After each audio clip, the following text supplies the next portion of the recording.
Hello everyone, my name is Arup Yadav. I am from Durgapur.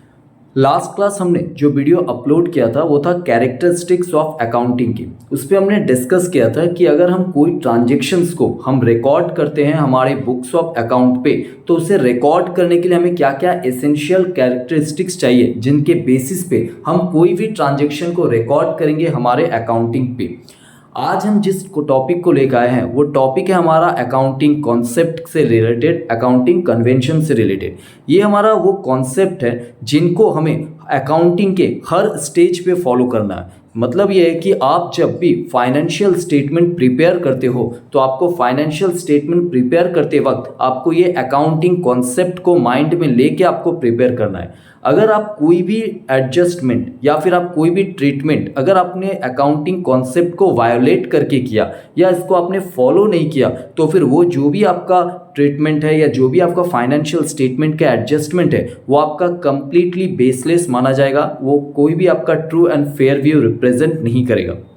इसीलिए जब भी हम अकाउंटिंग करते हैं तो हमारे लिए कॉन्सेप्ट को, हमारे लिए एजम्पशंस को फॉलो करना उतना ही जरूरी हो जाता है।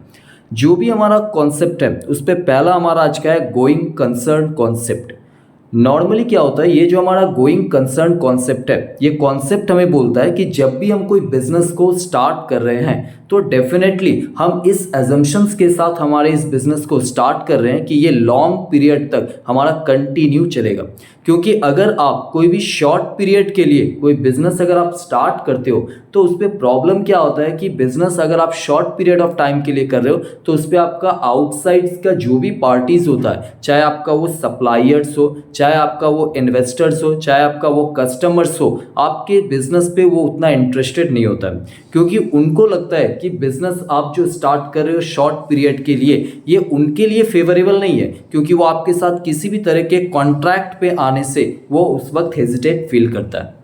इसलिए जब भी हमारा गोइंग कंसर्न कॉन्सेप्ट बोलता है इस कॉन्सेप्ट में कि अगर हम कोई भी बिजनेस को स्टार्ट कर रहे हैं तो हम इस एजम्पशंस के साथ कि हम ये बिजनेस को कंटिन्यूअसली हम कैरी ऑन करेंगे लॉन्ग पीरियड के लिए। ये कॉन्सेप्ट ही है जिस कॉन्सेप्ट के बेसिस पे जब भी हम कोई फिक्स्ड एसेट्स को रिकॉर्ड करते हैं तो उसको हम रिकॉर्ड करते हैं उनके ओरिजिनल कॉस्ट पे। ओरिजिनल कॉस्ट बोले तो हम जब भी कोई एसेट्स को परचेज कर रहे हैं तो परचेज करते वक्त जो भी उनका एक्चुअल कॉस्ट है, जो कॉस्ट हमने पे किया है उस एसेट्स को एक्वायर करने के लिए, हम उस कॉस्ट को हम ओरिजिनल कॉस्ट बोल के कंसिडर करते हैं। तो नॉर्मली हमारा गोइंग कंसर्न कॉन्सेप्ट के रिगार्डिंग होता है कि जब भी हम कोई फिक्स्ड एसेट्स को अगर हम परचेज करते हैं तो ऑलवेज उसे रिकॉर्ड करते हैं हमारे बुक्स ऑफ अकाउंट में ओरिजिनल कॉस्ट पे।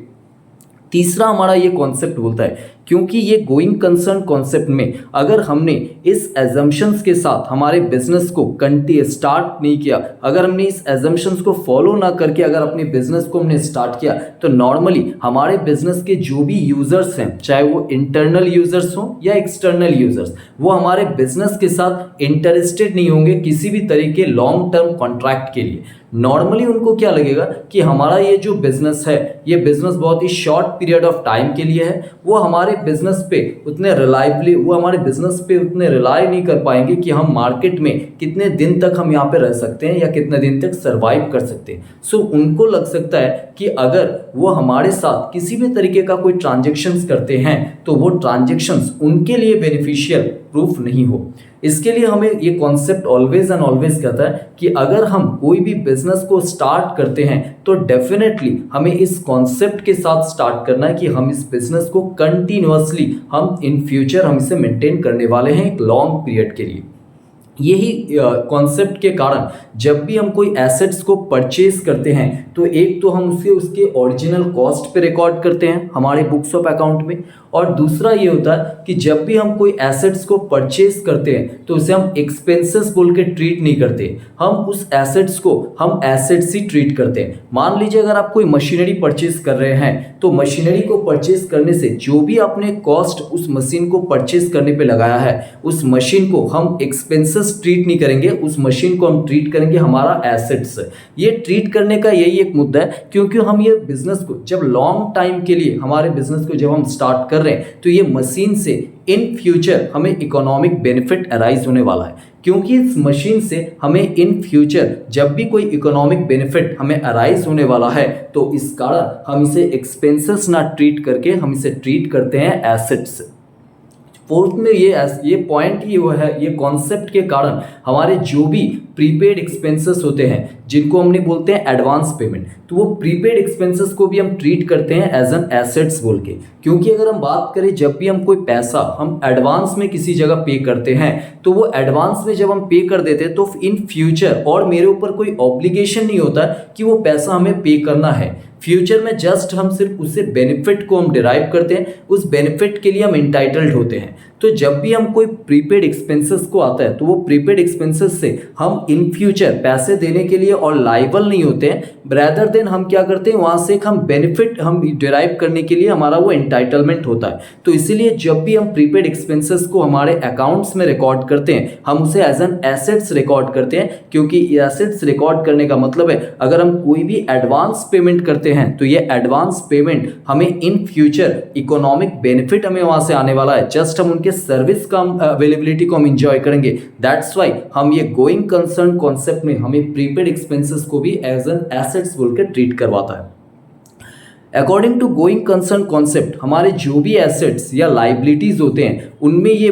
क्लासिफिकेशन भी हमारा गोइंग कंसर्न कॉन्सेप्ट के कारण ही हम करते हैं। ये जो एसेट्स में हम fixed assets, current assets, liabilities में भी short term long term liabilities, ये जो भी क्लासिफिकेशन हम करते हैं ये हमारे due to going concern concept के कारण ही हम ये क्लासिफिकेशन करते हैं।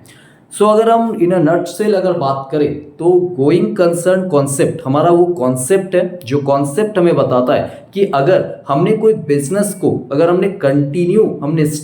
हमने कोई बिजनेस को स्टार्ट किया है तो कंटिन्यूअसली इसे हम लॉन्ग पीरियड तक हम कंटिन्यू करने वाले हैं। अगर हम इस एजम्पशंस के साथ हमारा कोई बिजनेस स्टार्ट करते हैं तो जो भी इंटरनल या एक्सटर्नल यूजर्स होंगे वो हमारे साथ बिजनेस करने के लिए इंटरेस्टेड होंगे। जो भी हमारे इन्वेस्टर्स हैं उनको ये एश्योरेंस रहेगा कि हमारा बिजनेस मार्केट में लॉन्ग टाइम के लिए है तो वो हमारे बिजनेस में पैसा इन्वेस्ट करेंगे, उसमें हेजिटेशन नहीं होगा उनको। हमारे सप्लायर हमारे साथ क्रेडिट में बिजनेस भी कर सकते हैं, उनको भी कोई हेजिटेशन उसमें नहीं होने वाला है।